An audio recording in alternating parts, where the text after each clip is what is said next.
Hoje eu vou falar para vocês sobre o desvio de septo, uma queixa super comum no consultório. Muitos pacientes vêm com dúvida porque alguém falou que tem o desvio de septo, porque foi fazer algum exame e mostrou um desvio. E o que todo mundo sempre quer saber, eu preciso operar ou não o desvio? Meu nome é Germana Jardim, eu sou médica otorrinolaringologista e hoje eu vou tirar algumas dúvidas sobre esse assunto. Então, o desvio de septo é uma alteração muito comum em todos os adultos. Se a gente for examinar toda a população na idade adulta, ou se a gente fizer uma tomografia em todo mundo, mais de 80% das pessoas têm algum grau de desvio. Então, isso é muito comum. Mas nem todo mundo precisa de cirurgia para tratar essa alteração, senão a gente sairia operando quase todo mundo. Em geral, o desvio de septo ele surge no período do estirão de crescimento da puberdade. Então, nesse período da puberdade, acontece o crescimento facial e a cartilagem septal, o osso nasal, ele acaba se desenvolvendo e crescendo. E muitas vezes ele cresce além do espaço que tem ali dentro do nariz. E quando isso acontece, vem o desvio de septo. É como se a cartilagem do septo, a cartilagem septal, ela é uma só. Ela divide o nariz em lado direito e lado esquerdo. Então, quando ela cresce além do espaço, ela acaba empenando para algum dos lados, dando origem ao desvio de septo. A principal queixa relacionada ao desvio é a obstrução nasal. Em geral, o paciente que tem desvio de septo, ele vai sentir o nariz sempre mais entupido do lado do desvio. Mas uma coisa que acontece com frequência, quando além do desvio, o paciente também tem um quadro de rinite, a concha nasal acaba ficando inchada e aí muitas vezes o paciente sente os dois lados entupidos. Então ele não consegue perceber para qual lado tem o desvio, o lado que está entupido por conta do desvio ou por conta da concha. E aí é muito importante a avaliação clínica para a gente entender o que está causando essa obstrução. É muito difícil o desvio de septo em criança. Então muitas vezes os pais vêm com as crianças,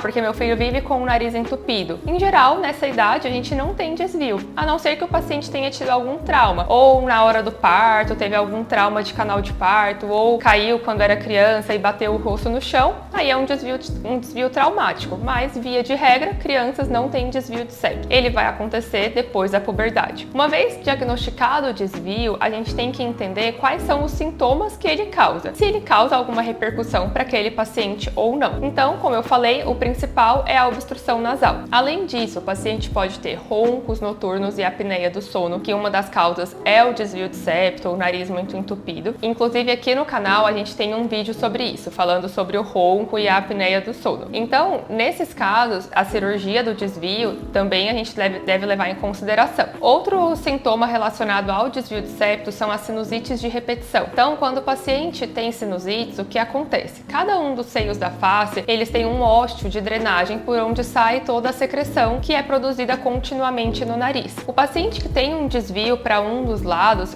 principalmente quando esse desvio é muito acentuado, ele pode acabar obstruindo essas vias de drenagem normais dos seios da face, predispondo um quadro de sinusites frequentes, porque o paciente precisa tomar antibiótico de forma recorrente. Nesses casos, a gente também tem que considerar a cirurgia para corrigir o desvio de septo. O diagnóstico do desvio, ele é feito de algumas formas. Primeiro, clinicamente, durante o exame físico do nariz, a gente já consegue avaliar se tem um desvio ou não, principalmente das porções mais anteriores do septo nasal. A nasofibrolaringoscopia, que é aquele exame que filma por dentro do nariz, a gente entra com uma câmera no consultório mesmo e filma o nariz por dentro do paciente, e a tomografia de seios da face, são os principais exames complementares que a gente usa para identificar se o paciente tem um desvio de septo ou não. E pensando no tratamento, o tratamento do desvio, a única forma da gente corrigir essa cartilagem é através da cirurgia, que é a septoplastia. Então não adianta, eu vou usar o spray nasal para tratar o desvio de septo? Não, eu vou usar o spray para tratar a rinite ou a sinusite recorrente, que muitas vezes vem associada ao desvio de septo. Mas para a gente corrigir essa cartilagem que está empenada, a única forma da gente melhorar isso é realmente com a cirurgia. Hoje em dia, essa cirurgia ela é feita toda por dentro do nariz, não fica nenhum corte para o lado de fora. Então não é igual aquela cirurgia quando o paciente mexe na parte externa do nariz que fica roxo, que fica inchado. O paciente que opera só o desvio de septo não vai ficar com nenhuma alteração externa. Quem olhar não vai saber que o paciente operou. Habitualmente não fica com nada de tampão dentro do nariz e nenhum curativo na parte interna, exceto em algumas situações específicas. Algum paciente que teve algum sangramento mais significativo ou que já tem alguma história de sangrar com facilidade, aí a gente pode deixar algum curativo. Via de regra, vai acordar da cirurgia respirando normalmente. Também não é uma cirurgia que causa muita dor no pós-operatório, então em geral a recuperação dessa cirurgia é uma recuperação tranquila, porque o paciente já acorda da cirurgia respirando normalmente, tranquilamente, não vai ficar com muita dor. Via de regra, a gente deixa para casa antibiótico, analgésico simples e a principal medida no pós-operatório é a lavagem nasal. Então a lavagem é fundamental para boa cicatrização do nariz. Operou num dia, no dia seguinte já vai começar a lavar o nariz.